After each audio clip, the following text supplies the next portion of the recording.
시청자 여러분 안녕하십니까? 민요총 뉴스 서재현입니다. 5월 13일 민요총 뉴스 시작합니다. 5월 10일 윤석열 대통령이 취임해 앞으로 5년간 국정을 이끌어가게 됩니다. 노동자들을 대표하는 민주노총은 이에 어떤 진단을 내리고 어떻게 대응할 예정일까요? 윤석열 정부의 노동정책과 민주노총 함께 보시죠. 2022년 5월 10일 대통령 윤석열 자유, 인권, 공정, 연대의 가치를 기반으로 위대한 국민 여러분과 함께 반드시 만들어 나가겠습니다. 윤석열 정부가 5월 10일 공식 출범했습니다. 윤석열 대통령은 다시 대한민국 새로운 국민의 나라라는 슬로건을 내세우고 취임사를 통해 앞으로 이뤄나갈 국정운영 비전과 목표에 대해 발표하며 의지를 다졌습니다. 그러나 윤석열 대통령은 이미 후보 시절 발언들을 통해 자신의 노동 관련 생각을 이야기한 바 있어 많은 시민사회단체들의 우려를 사고 있습니다.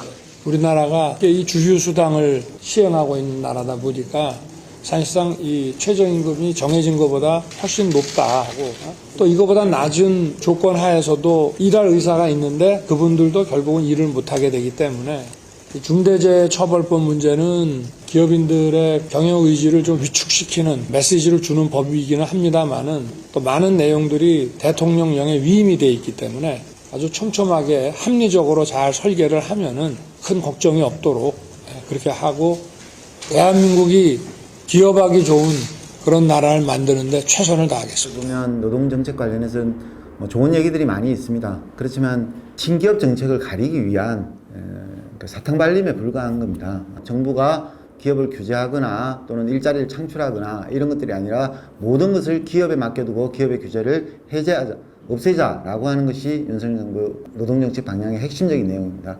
정부의 역할은 여기에 없는 거죠. 취임 전 인수위원회를 통해 발표한 110대 국정과제에서도 윤석열 정부의 입장은 드러납니다. 근로시간을 자유롭게 선택하여 일하고 싶을 때 일한다는 근로시간 선택권 확대는 노동자들이 아니라 사용자들이 노동자들의 노동시간을 더욱 용이하게 통제할 수 있는 근거가 됩니다. 또한 중대재해처벌법에 대해 현장의 불확실성을 해소하겠다는 명분으로 위법의 범위를 축소하고 포괄적 범위의 사고가 났을 경우 이를 회피할 수 있는 가능성을 열고 있습니다. 이 밖에 공공부문 예산과 인력을 축소하고 비정규직 사용 제한에 대한 규제 완화 등 민간주도 재벌 중심의 정책을 내세우고 있습니다. 이는 국가주도 공공중심의 정책을 요구하는 민주노총의 입장과 대치됩니다. 지난 9일 민주노총은 윤석열 정부 취임에 대한 입장을 발표하는 기자회견을 열고 각 산별연맹의 입장과 요구를 포함한 새 정부에 전하는 노동자 민중의 요구를 제출했습니다. 이들은 기자회견을 통해 새 정부가 출발 첫 단추부터 잘못 채웠다며 더 늦기 전에 제대로 준비하고 시작하라고 목소리를 높였습니다. 윤석열 정부가 주목할 것은 공정이 아니라 불평등입니다. 무엇보다 노동에 대한 배제와 실종이 심각합니다. 우리는 윤석열 당선자에게 권합니다. 노동자들의 입맞기에 골몰할 것이 아니라 노동자들의 이야기를 직접 듣기 바랍니다. 민주노총은 윤석열 정부가 노동자들의 입장에서 생각하지 않는다면 7월 2일 민주노총 결의대회에서 대규모 투쟁을 이어나가겠다고 밝혔습니다.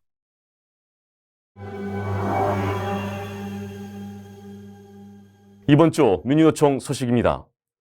지난주 윤태근 수석 부위원장이 구속됐고 임종민 지회장의 단식은 50일째 이루고 있습니다. 다가오는 6월 1일 지방선거에서 민주노총의 요구안도 발표했습니다. 자세한 소식 이어집니다.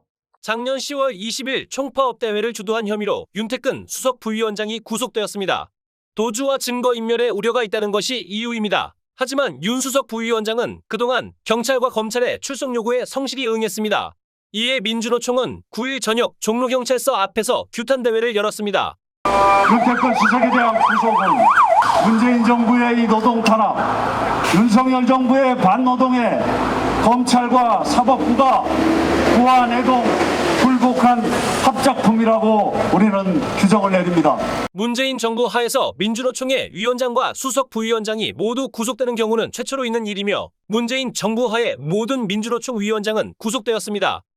윤태근 수석 부위원장은 함께 구속영장이 청구되었던 조직실장의 영장 기각이 그나마 다행이라고 심경을 밝히면서 잠시 동지들과 떨어져 있지만 굴하지 않고 정진하겠다. 더 크고 더 단단하게 단련하여 하반기 투쟁에 함께하겠다는 결의도 밝혔습니다. 윤석열 정부가 출범한 가운데 민주노총에 대한 갈라치기와 탄압은 지속될 것으로 보입니다.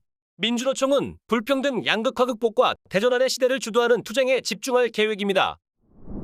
민주노총 탈퇴서를 받아오면 5만 원씩 주고 승진까지 할 수 있게 한다고 하면 믿으시겠습니까? 2022년 지금까지도 파리바게뜨 노동자들이 겪는 일입니다. 일상적 협박과 혐오, 배제를 무기로 민주노조 말살에 나선 SPC 자본을 규탄하기 위해 11일 오후 민주노총 조합원들이 모였습니다. SPC에서는 민주노총을 탈퇴시키고 한국노총에 가입하게 하는 관리자들에게 5만 원을 주고 민주노총 조합원을 승진해서 누락하는 등의 노조 파괴 행위를 저질렀습니다. 또한 신규 입사자들에게 제1노조 가입을 고용 조건으로 걸어 한국노총 가입을 유도하고 라디오에 나와 열악한 노동환경을 폭로한 파리바게뜨 수석 부지회장에게는 정직 3개월의 처분을 내리기도 했습니다. SPC는 2017년 파리바게뜨 제빵기사와 카페기사를 불법 파견한 사실이 드러났고 이에 따라 5,300명의 제빵기사를 자회사로 직접 고용하는 사회적 합의를 체결했습니다. 사회적 합의에서 3년 동안 임금 인상을 하고 복리후생을 본사 수준으로 높이겠다 했지만 실제로는 이행되지 않고 있습니다. 그 사회적 합의 본사직과 임금을 3년 내에 맞추기로 했었는데 그 3년이 되는 해가 21년 1월이라서 20년도 11월달 정도부터 대화하자. 이 임금 어떻게 맞출 건지 계속 공문을 보내고 회사에 요청을 했는데 회사에서는 이제 합의는 민주노총이랑 했지만 교섭은 한국노총이랑 해야 한다 이러면서 저희를 완전 배제시켜버린 거예요. 파리바게뜨 노동자들의 요구는 간단합니다. 조합원에 대한 부당노동행위를 중단하고 불법행위로 인한 피해 보상과 책임자 처벌, 그리고 사과를 요구하고 있습니다. SPC는 지금 당장 이들의 요구를 실현해야 합니다. 민주노총과 진보정당이 공동으로 지방선거 요구안을 내놨습니다. 요구안은 5대 핵심 요구와 5대 의제, 20대 요구안으로 구성되어 있습니다. 5대 핵심 요구는 지역 노정 교섭 정례화, 지자체 산업안전감독관 제도 도입, 돌봄시설 지자체 직접 운영 확대, 특고, 플랫폼 노동자 사회보험 및 건강검진 지원, 기후 정의 조례 제정으로 민주노총의 핵심 요구와 정책 의제를 지방선거에서 진보정당과 함께 알리고 실현시킬 계획입니다. 16개 광역시도 중에서 13곳에서 4개 진보정당의 단일화 합의가 완료되었습니다. 민주노총은 진보 단일 후보의 당선을 위해 적극적인 선거운동에 나서겠습니다. 민주노총은 이번에 진보 단일 후보들을 압도적으로 지지하고 반드시 당선자를 만들어내는 등 6일 지방선거에서 성과를 낼 수 있도록 투쟁할 것입니다. 다음은 가맹산하조직 소식입니다. 현대차 불법 파견에 대한 법원 판결 촉구 농성장과 용인 경전철 노동자들의 파업 출정 시 현장을 다녀왔습니다. 서울중앙지방법원 앞 현대차 비정규직 노동자들이 노숙농성에 돌입한 지 25일째입니다. 현대차 사내하청 노동자들에 대한 불법 파견을 법원에서 조속히 판결해달라고 요구하고 있는 것입니다. 오른쪽 바퀴는 정규직이 달았고 왼쪽 바퀴는 비정규직이 달았습니다. 왼쪽 바퀴를 달고 있는 비정규직에 대해서는 정규직으로 인정할 수밖에 없는 법이 파견법입니다. 싼 인건비를 통해서 영업이익을 창출하기 위해서 만들어 놓은 상황이고 정규직은 인건비, 비정규직은 물건값입니다. 사법부에서 현대차 불법 파견을 최초로 인정한 지 10년이 되었습니다. 그러나 서울중앙지법은 4월 5일 모든 심리를 종결하고도 최종 선고 날짜를 잡지 않고 있습니다. 당사자들은 이해할 수 없다는 입장입니다. 현대자동차에서 김현장 대법관 출신 변호사가 투입이 되면서 갑작스럽게 4월 5일 날 최종 변론이 이루어졌고요. 현대자동차에게 유리한 판결을 내리기 위해서 재벌의 편에 서서 지금 대변하는 것 같고요. 현대차 비정규직 지회 노동자들은 불법 파견 인정 판결을 받을 때까지 농성을 지속할 계획입니다. 현재 수도권 지하철 요금은 1,250원인데 용인 경전철을 이용하려면 추가로 200원의 요금을 더 내야 합니다. 용인 경전철은 용인시가 경전철 사업 시행사에게 위탁을 하고 시행사가 운영사의 운영과 유지 보수를 위탁하는 다단계 민간 위탁 방식으로 운영되고 있습니다. 그 피해는 노동자와 시민들에게 고스란히 전달됩니다. 운영 비용을 줄이려다 보니 노동자들의 노동 조건은 열악하고 낮은 임금을 받으며 일해야 합니다.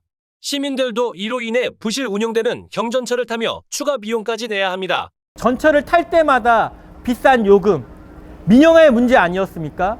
용인시장이 용인경전철의 이 다단계 위탁 문제를 암이라고 했습니다. 그런데 아무것도 안 하고 있습니다. 공공운수노조 용인경전철지부는 10일 오전 운영사인 네오트랜스 앞에서 파업 출정식을 열고 무기한 파업에 돌입했습니다. 노동자들은 삭발을 하고 출정식 현장 일대를 행진했습니다. 다단계 민간 위탁으로 경전철 꼼수 민영화를 한 용인 씨와 네오트랜스, 노동자들의 요구에 하루빨리 화답하길 바랍니다. 제42주년 5.18 민중항쟁 정신계승 전국노동자대회가 내일 금남로에서 열립니다. 윤석열 정부가 출범한 지금 우리는 어떤 마음으로 임을 위한 행진곡을 불러야 할까요? 박정희와 유신 독재의 몰락 이후 전국은 억눌려 있던 민중들의 분노와 민주화를 향한 열망으로 들썩였습니다. 이에 전두환 신군부는 비상계엄을 전국으로 확대하고 1980년 광주를 군합발로 짓밟았습니다. 광주 시민들은 민주화를 거세하려 했던 국가폭력에 끝까지 맞서 싸웠습니다. 그러나 42년이 지난 오늘까지도 진상규명과 전시작전권을 가진 미국이 어떤 식으로 국내 정치에 개입하고 학살에 일조했는지 밝혀내는 것은 과제로 남아있습니다. 학살의 주범 전두환은 결국 사과도 반성도 없이 죗값도 치르지 않고 사망했습니다. 수구보수 세력은 선거철에만 잠시 광주를 찾으며 표를 얻기 위한 정치적 쇼를 벌여왔습니다. 윤석열 대통령 또한 후보 시절 그 수순을 그대로 밟으며 대통령 출마 선언 이후 5.18 민주묘지를 찾았습니다. 선거가 끝나면 언제 그랬냐는 듯이 5.18 정신을 폄훼하고 왜곡하는 망언을 내뱉는 모순적 행동 또한 그대로 답습했습니다. 전두환 대통령이 군사 쿠데타와 그 5.18만 빼면 잘못한 부분이 이제 그런 부분이 있지만 그야말로 정치는 잘했다고 얘기하는 분들이 많습니다. 이들이 이러한 모순적 행동을 반복하는 것은 오직 본인들의 이익과 권력을 위해서 독재 정권에 맞서는 5.18 민중항쟁 정신을 없애버리기 위해서입니다. 이러한 행태는 윤석열 정부의 인사에서도 그대로 드러납니다. 검찰총장 시절부터 최측근인 한동훈을 법무부 장관에 임명하는 것도 모자라 간첩 사건을 조작했던 검사 이시원을 공직기강 비서관에 임명했습니다. 대전환기 역사의 시계를 거꾸로 돌리고 있는 것입니다. 수구보수 세력은 5.18 정신을 왜곡하고 폄훼하려 시도하고 있지만 민주노총은 이에 굴하지 않고 광주 민중항쟁 정신을 계승하며 투쟁해왔습니다. 올해 5.18 민중항쟁 정신계승 전국노동자대회의 주요 구호는 5월 자주평등 평화의 시대로 양당체제 교체, 불평등 타파입니다. 윤석열 대통령 후보 시절부터 총리 장관 임명 그리고 국정과제까지를 살펴보면 반노동, 반민중, 반통일, 친자본 정책과 기조에 방점이 있는 것 같습니다.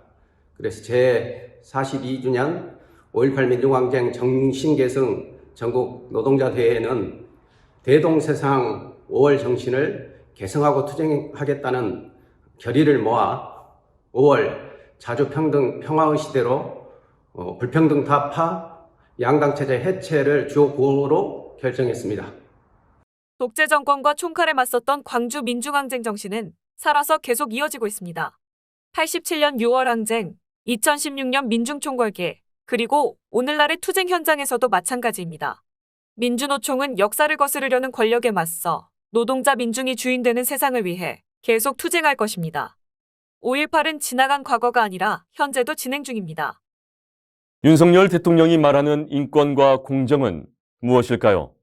같은 시기 대한민국을 대표하는 노총의 수석 부위원장을 구속했습니다. 빵을 만드는 제빵 기사는 50일 가까이 단식을 이어가고 있습니다. 비정규직 노동자들이 재판 선고 날짜를 잡아달라고 법원 앞에서 한 달 가까이 노숙 농성을 하고 있습니다. 이런 부분부터 살피고 해결하는 것이 진정한 인권과 공정일 것입니다.